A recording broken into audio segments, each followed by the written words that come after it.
So I have this idea. I would like to create a jukebox musical set in 1960s Harlem to the perfect discography of my favorite musician of all time, Stevie Wonder. And here's how I think it should go. Stay with me. We start with a picturesque montage of our two leads' love story so far. We see Beverly and Sam meeting for the first time, introduced on the porch of their two-family home in Harlem by Beverly's childhood friend, Sofia Rivera. Then they're on their first date at the local diner. Then they're on another date, dancing to music from the jukebox in that diner. Then they're on a picnic in a local park. Then Sam shows his friend and Sophia's older brother, Bobby, a small ring. Then Sam carries Beverly bridal style over their wedding broom. Then they drive away in a small buggy with the words "Just Married" written across the back windshield. As they leave the screen, Bobby wraps his arm around his little sister's shoulders before they turn away, and the screen fades to black. Then we move to Harlem today, 1967, where Sam and Beverly have now been married for a few years. Beverly's working day shifts at that diner where they had their first date, and Sam is a high school music teacher. But by night, Beverly is also a lounge singer with a voice that stops anyone in their tracks. She's at Rivera's lounge doing her nightly set when a man walks in, Charlie Price, a local sleazy talent agent who falls in love with her voice immediately. Every time the chorus is repeated, we jump to another night of Beverly singing this song, a new outfit, new audience, but we see Charlie in the same booth near the back every night listening to her until the end of the song when Bobby introduces the two of them and Charlie tells Beverly he's gonna make her a star.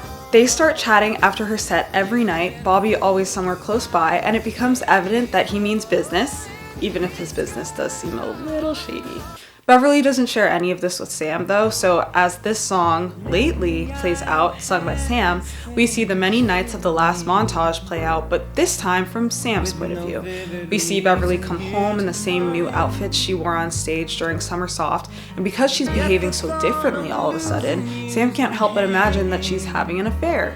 She's staying out late after work every night, she smells like cologne, whiskey, and cigarettes, and even though she's clearly not sleeping as much as usual, she's somehow even more bubbly and energetic than usual, which makes Sam worry, obviously, because he loves his wife. At the end, they're in their bedroom, presumably getting ready for bed, as we think Sam is psyching himself up to ask his wife if there's someone else, and she cuts him off to tell him she is pregnant. Oh, this totally catches Sam off guard, and he leaps toward her and pulls her in his arms.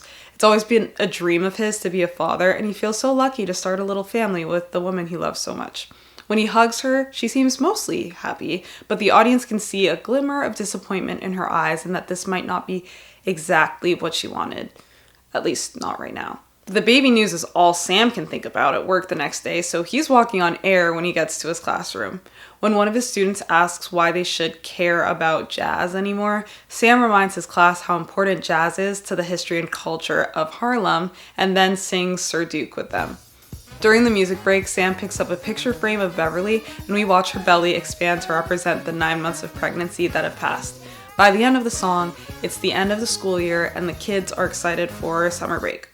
A few nights later, Beverly wakes Sam up in his sleep to tell him it's time, during the musical vamp of Isn't She Lovely? We jump to the delivery room where Beverly has just given birth to lovely baby Angela, and Sam sings as he looks at his daughter in his wife's arms. Fast forward, a few months have gone by, and we learn that Beverly has been struggling with the baby blues. Sophia's the first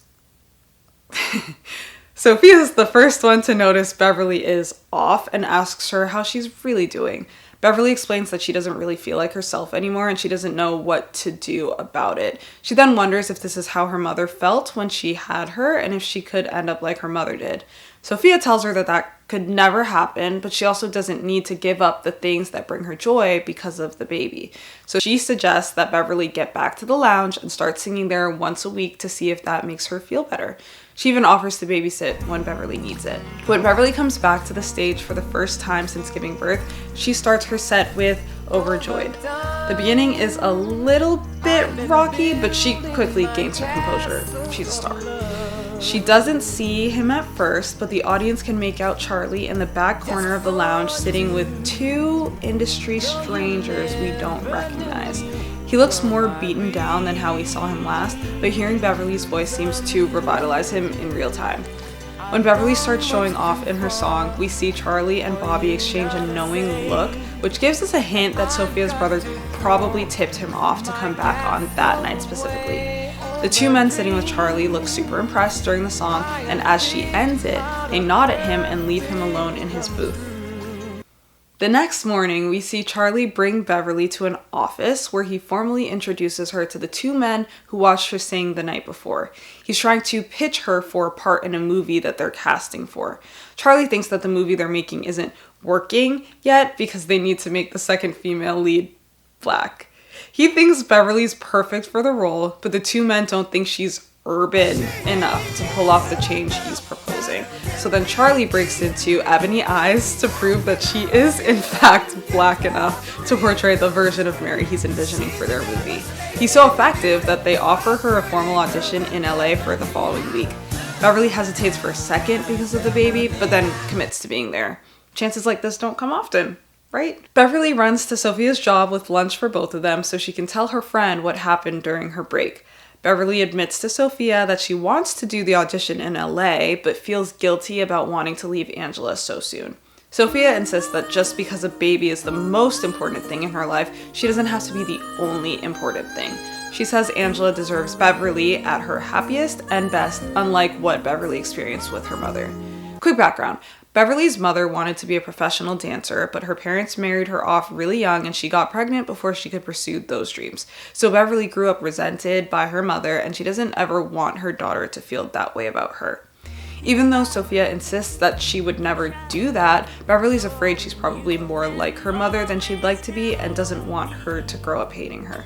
So Sophia promises to help with Angela because it's just an audition and there's no harm in trying. Then the women sing That's What Friends Are For together, and Beverly agrees to try. Fast forward to a few days later, we watch Beverly leave LAX and step into a cab. She already seems like a different, more vibrant person than the version of her we're used to. It's like this was always supposed to be her home. Everything is even more beautiful and glamorous than what she had dreamt of. She aces the audition and gets to meet Ruby Parker, the actress who was already cast as the first female lead. They hit it off right away, and their chemistry is palpable. Other than the writer, who seems uninterested in a black woman playing his Mary, the rest of the room is convinced that she is the star Charlie claimed she was. After the audition, Beverly wanders around the lot all by herself when she meets Christian, a struggling actor who landed a role as a waiter in that movie, and his younger sister Lottie, another struggling actress who is bussing tables to make ends meet. They explain to Beverly how hard it is to make it in LA. While they sing Land of La La, we get to see the soundstage and LA through their eyes, a very different view of the city than what we saw with Charlie a few scenes ago. As they move around the lot, Beverly makes scene-stopping eye contact with a character we will meet properly later, Dave Jones, Hollywood heartthrob. Although the casting team gives her no formal indication that she got the part, Charlie assures her that no news is good news and she made it closer to her dreams than most people ever will. A few days later, while Beverly and Sam are having dinner at home, Sam looks at their daughter and says, "Let's have another one." Before Beverly can respond, their phone starts ringing. Charlie's on the line and he tells her she got the part. So she freaks out, and while Sam's happy for her that her dream has come true, he's also terrified about what this will mean for their family. Sam hides his heartbreak as he sings Never Dreamed You'd Leave in Summer, and we watch Beverly pack up her things and leave for LA. When she arrives, besides the writer who is clearly still iffy about her changes to his story, everybody else is immediately charmed by Beverly's talent. She and Ruby, her co-star, are quick friends, and after work one night, Ruby invites her to her house, which she apprehensively agrees to. Ruby tells her she can bring friends, but when the opportunity arises for her to invite Christian and Lottie, she pretends she has an early call time the next day and says she has to go to sleep early. Weird. At the house party, she's one of a small handful of black people in a house full of recognizable actors and models, which would be alienating to anyone else, but she sees this as proof that she's the star she always knew she'd be.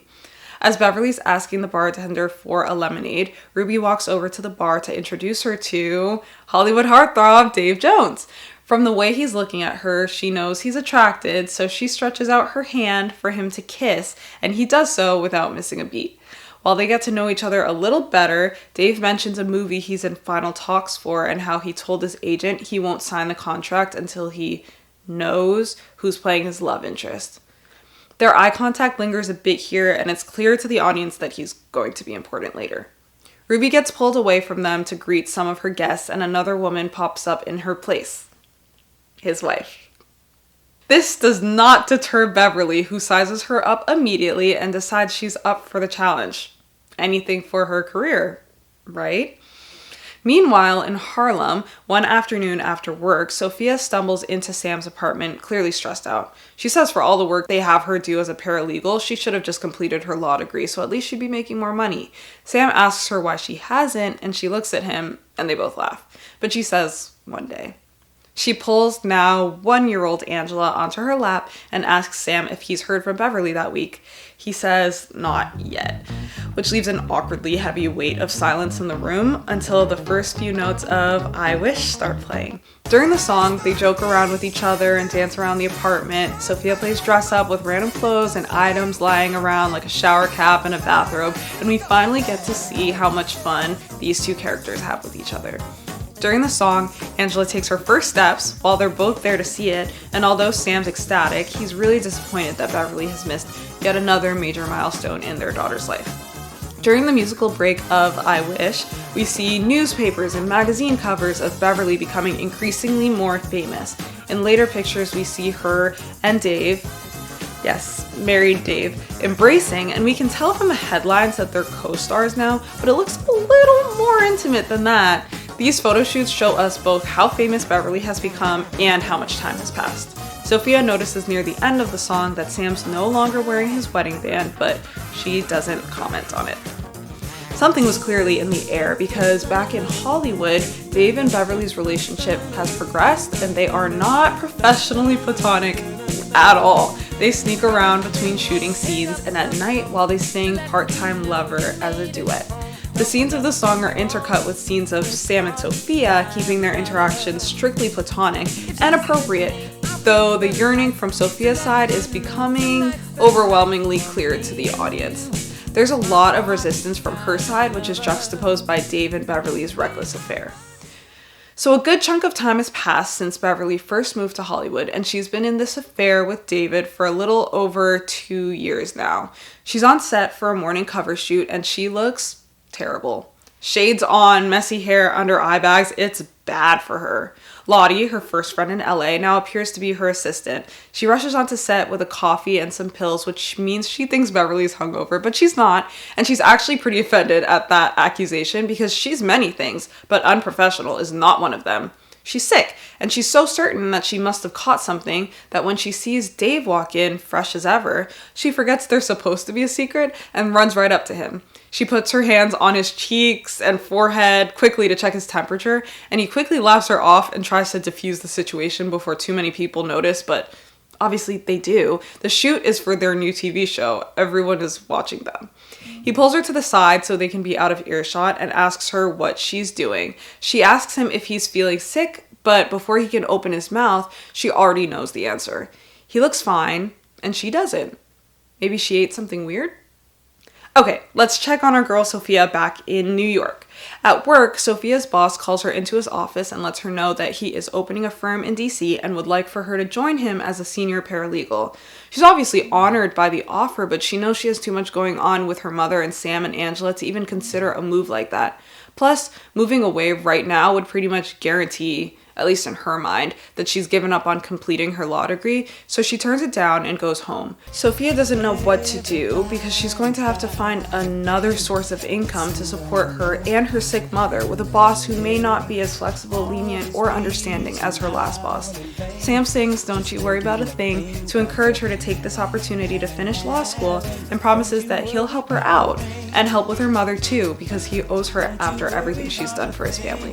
So Sophia reaches out to see if they'll still take her back while at Sam's place. She leaves a message at the registrar's office, and Sam, with pride, gives her a kiss on the forehead, which sends an electric jolt through our girl because, well, by now I'm sure you know why. So she's floating on air when she goes home and starts singing If It's Magic. During this song, we finally learn about the timeline of events from her perspective. In the first sequence, we see Sophia and Beverly as small kids playing dress up and wearing her mother Shirley's bridal things while adult Sophia looks on. The little girls walk out of Shirley's closet covered in her clothing and jewelry to show Sophia's father, who laughs at the little girls. In the next sequence, Sophia's a preteen. She looks through a crack in the door to her parents' bedroom to see her dying father breathe laboriously. She turns away and gently closes the door behind her before wiping a tear from her face.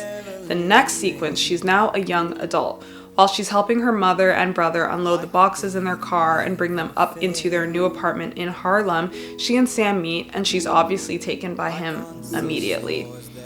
She learns that he just moved into the apartment above them and is starting his first teaching assignment nearby. The chemistry is palpable as he smiles at her warmly and rushes to the car to help her mother with a heavy box. Next sequence, she's on the phone with Beverly, and while we can't hear what she's saying, through a window, she looks at Sam hanging out on the sidewalk with Bobby and some of their friends, and from the way she looks at him wistfully, we can infer that she's telling her childhood friend, Beverly, about the boy she's been crushing on. And then in the final sequence, Beverly comes to visit, and when she meets Sam, she is very forward. She immediately throws herself at him, which hurts Sophia, but she says nothing because he seems interested too. She finishes the song back in her room, looking out at that same, now empty sidewalk sadly.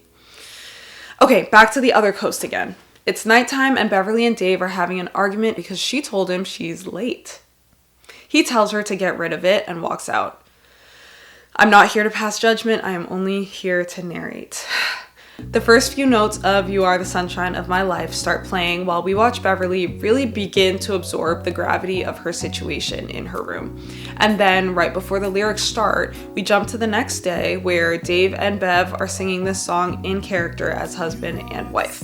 They're filming a promotional music video for their new show, 2Ps, in front of a live studio audience with a horde of backup singers and dancers. It's a big deal, so she's trying to stay professional and flirtatious like he is, but she's genuinely repulsed and heartbroken by the conversation they had the night before. Even though she does a decent job of remaining professional throughout the performance, as soon as she stumbles off the stage, Charlie takes her by the arms and asks her what's going on. She can't get the words out, but she looks up at Dave, who is getting his makeup adjusted, and Charlie pieces things together. Obviously, he knew about the affair, but no one knows yet about the newest development. He asks her if Dave knows yet, and she nods and tells him what he said. After a few seconds of thinking, Charlie reaches into his pocket, pulls out his wallet, and fishes out her wedding ring to hand to her. Then, with his voice lowered, he tells her to go home and that he can buy her 2 months, maybe 3 months tops, before she has to come back. That should give you enough time, right? He asks her. Enough time for what? Then he says Angela could use some company. And now Beverly understands what he's suggesting. The last thing he says is they'll write it into next season. No one has to suspect a thing. I'll take care of your transportation. Just call the office when you get home. And then he walks away. The prodigal wife returns, I guess. So Beverly returns to Harlem to find Sam and Sophia having dinner with her daughter together, looking like a whole little family. She immediately tells Sam she's back, but doesn't tell him how long she plans to stay. Angela doesn't recognize her, obviously, and Sophia feels so awkward that after a quick, cold hug, she slips out of the apartment and leaves Sam to receive his guests alone. The estranged couple sing All in Love is Fair to each other as they set up the bed in their bedroom. At the end of the song, when they're done making the bed, Sam takes a pillow and walks out, leaving her by herself in their room. Thanks. Okay, but Beverly's rise to fame and subsequent return hasn't been bad for all of our New York-based characters. Her sudden rise put Bobby's Lounge, Rivera's, on the map because it became known as the local joint where Beverly Winter was discovered, so his place became so popular they had to expand it to accommodate the larger crowd. So about a month after Beverly comes back home, Bobby invites her to check out the space with his mother and sister now that construction is finished and they're almost ready to reopen. Almost immediately after they arrive, Beverly gags and quietly excuses herself to the bathroom. Worried that something's wrong, Sophia follows her and hears her getting sick in a stall, so she asks if she can bring her anything, and Beverly just says, "No, I'm fine, probably just ate something weird, I'll be right out." When Sophia comes back to the lounge, her mother asks if something's wrong with Beverly, and she says she said she was fine and she'll be right back. Offhandedly, Shirley says she overheard her throwing up in the bathroom earlier that morning too, and that she hadn't heard her do that since she was pregnant with Angela. Sophia's mind is going a mile a minute at this point, but before she can really process what her mother might be implying, Beverly comes back. A little bit later, Bobby does a toast. Beverly doesn't take a sip of her champagne, which Sophia and her mother notice, but pretend not to. Then the two former friends finally get to catching up, and though there's a clear strain in their communication, it's also obvious how familiar they still are with one another. Remember, they've known each other since they were little kids. So Sophia tells Beverly about her boss leaving for DC soon, and Beverly says, "See, that's your problem, girl. You never go after the things you want. You just sit and pout when they don't come to you." So Sophia's like, what does that mean? And then Beverly continues, "Well, you just sort of let things happen to you. You don't take the things you want. You just wait and hope someone will hand them to you. That's why you haven't really accomplished anything." Which is, like, wildly uncalled for, but also crazy considering how she and Sam got together in the first place. Sophia starts boiling, understandably so, but she's pretty passive, if you couldn't already tell, so she doesn't respond to this, and Beverly keeps going. She says, "I wanted Sam, so I got him. I wanted to be a movie star, so I made myself one. And now, Sam and I want another baby, so we're going to have one." Okay, we're going to put to the side that this is just absolutely false information and that Beverly is either completely delusional or threatened by Sophia, and circle back to her later. This is obviously heart-shattering information for Sophia to receive.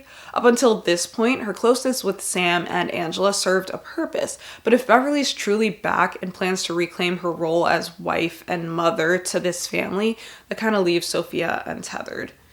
While this conversation, or maybe I should say confrontation, is taking place, Bobby asks his mother to christen the space with her voice and be the first singer on the new stage. She says no at first, and that she doesn't sing anymore, but he ignores her and starts the percussion for Pastime Paradise, knowing she won't be able to resist. The other band members hop in immediately, and as expected, his mother doesn't miss a beat. She walks up to the stage and performs with her song while Sophia, Beverly, and the other employees watch. Sophia's feeling out of body in this moment as she processes the exchange she just had with Beverly. Beverly, obviously unbothered, leaves Sophia sitting alone to join Shirley and Bobby on stage and harmonize and dance. As Sophia watches, she realizes she hasn't seen her mother look this healthy in so long, and it makes her wonder if maybe finishing her law degree isn't as impossible as she previously thought. Maybe she's even been using all of these people as an excuse to not go after the things she claims she wants.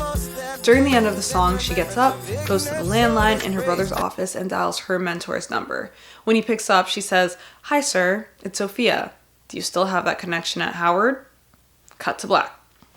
So back to what Beverly's got going on. From context clues, we know that Sophia has just left for DC, where she's working as a paralegal at her mentor's firm until she starts school at Howard Law in the fall. Yay, go Sophia. In Harlem, Bev's still very much on Sam's bad side. It's clear that he's trying to be neutral because he wants Angela to have this time with her mother, but he's clearly very over his wife at this point of the story. But remember, no one else knows that Beverly has a massive time crunch to consider. She really needs to get him to forgive her before she goes back to Hollywood, or even worse, starts showing. That's how we get to this song, Signed, Sealed, Delivered, which she sings to Sam to not only try to get him to forgive her, but also to seduce him. This one's played for laughs, and I think it's going to be fun to compare the way this song plays out and their silly dynamic compared to I Wish with Sam and Sophia from Act 1, which happens in the exact same setting. At the end of the song, Beverly pulls him in for a passionate kiss, and purely out of muscle memory, he kisses her back. But then he snaps out of it and pulls away wordlessly, shuts the bedroom door between them, and goes back to sleep on the couch once again. The next morning, Beverly and Angela are eating breakfast together at the table when Angela asks her when Sophia's coming back. Beverly tells her that Sophia has moved away and that she's going to be here now so they can be a family again. She doesn't know that Sam can hear them talking from the next room, and she asks Angela if she would like a baby brother or sister, and Angela says she wants a sister. Sam overhears this conversation, which stirs up torn feelings because he always wanted that for his daughter and for his family, but he doesn't feel happy with his life now that Beverly's back. He sings Whereabouts while he looks at photo albums and framed pictures, and he realizes the missing person is the man he is when he's with Sophia. During the song, they go to places like the park and the diner, and Sam can't help but wish it was Sophia in Beverly's place. That's who he wants to be with. He has no questions anymore. The only thing holding him back is getting in the way of his daughter's relationship with Beverly. He feels guilty for not wanting to get back with her, so he thinks he should try to give it a real last chance before giving up. After the song, when they're back home after spending a beautiful day together as a family, Sam asks Beverly what her plans are and if she's tying up loose ends in Hollywood to come back here for good. They get into a huge argument about what Beverly's really doing at home, and when she lets it slip that she's going back to shoot the TV show in a few weeks, Sam realizes she had no intention of being back permanently or fixing their family. He tells her to go back to Hollywood because they were better off without her. Beverly bites back and says, "It looks like you were having a lot of fun playing house with my replacement." And he says he can't believe she would talk about her friend that way after all Sophia has done to help her. And Beverly's like, "A woman sleeping with my husband is no friend of mine." This is obviously an example of accusation as projection, because how else could we have gotten from point A to Z like that?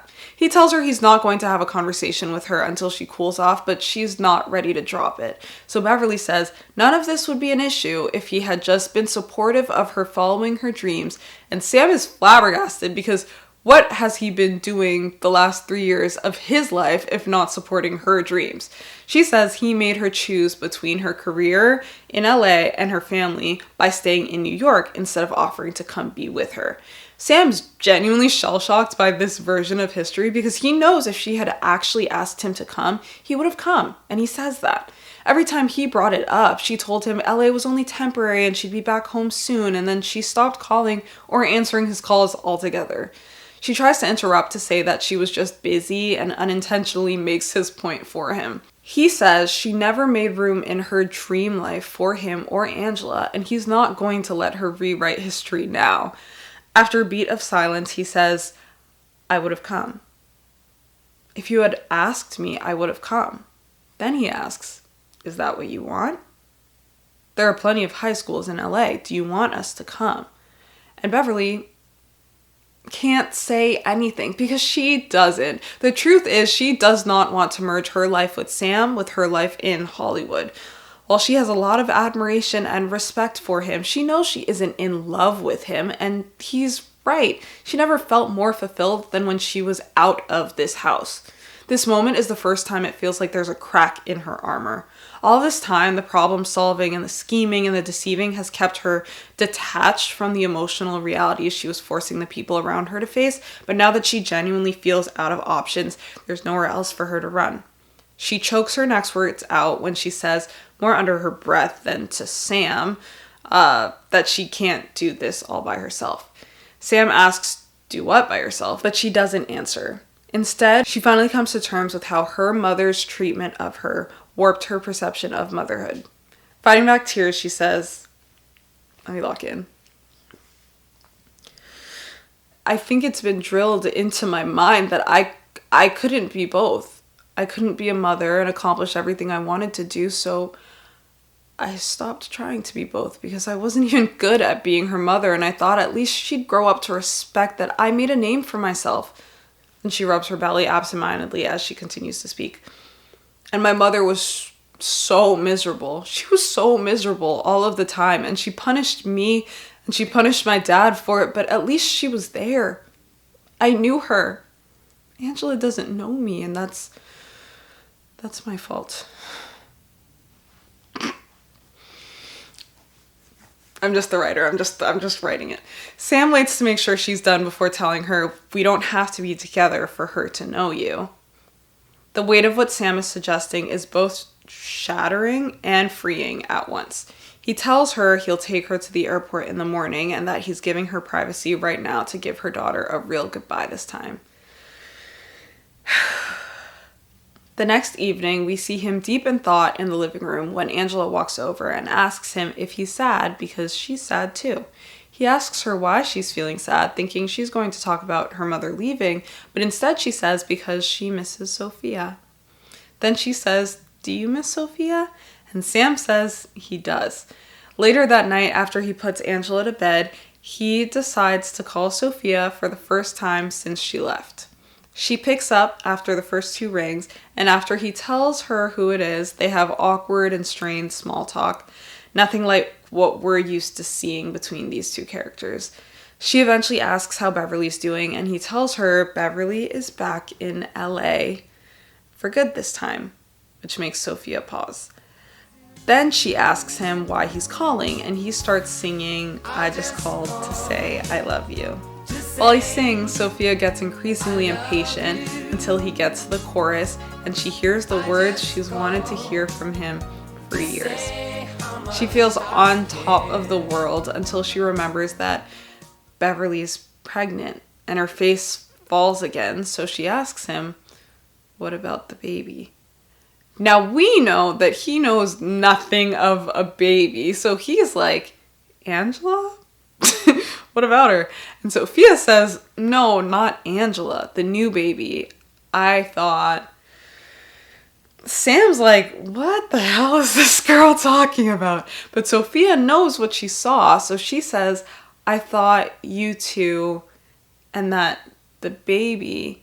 He protests and says, "I haven't seen the inside of my bedroom in 2 months. And then Sam finally pieces together what happened with Beverly and why she came home in the first place. Very evil stuff. He assures Sophia breathlessly that he knows nothing about that and that that would be impossible because they didn't. After some silence, Sophia says, "Well, that's a relief because I love you too." So then he says, "I wish I could have told you this before you left. I'm sorry for saying it now. I wish I could tell you this in person. Honestly, I wish I could just..." Then Sophia, who's in her assertive taker era, now says, "Well, why can't you just? There are plenty of high schools in DC. And great preschools too." And that is all Sam wanted to hear. To be with someone who included him in her dream and didn't see his involvement in her life as some afterthought or impediment to her success.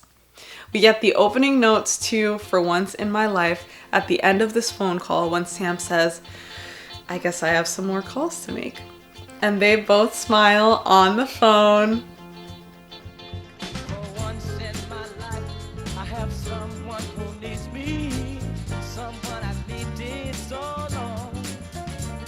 Then we get these moving pictures like the credits are a dynamic photo album. The first scene we see is Bobby helping Sam pack the last boxes into his station wagon. Then we see Sam and Angela on a highway with signs pointing to Washington, D.C. Jump to grainy portable camera footage of Sophia at her law school graduation posing with her diploma, Sam, Angela, and Shirley while Bobby takes pictures. Then we see grainy footage of Sam and Sophia feeding each other cake at the wedding reception. Then we see a 6-year-old Angela blowing out the candles on her birthday cake with Beverly and Sam smiling proudly behind her. The camera pans out and Sophia hands Beverly her toddler, Nathan, before running over to Angela to give her a big hug. Then everybody moves to stand behind little lovely Angela so they can take a big family picture, and that shot is the final shot of the movie.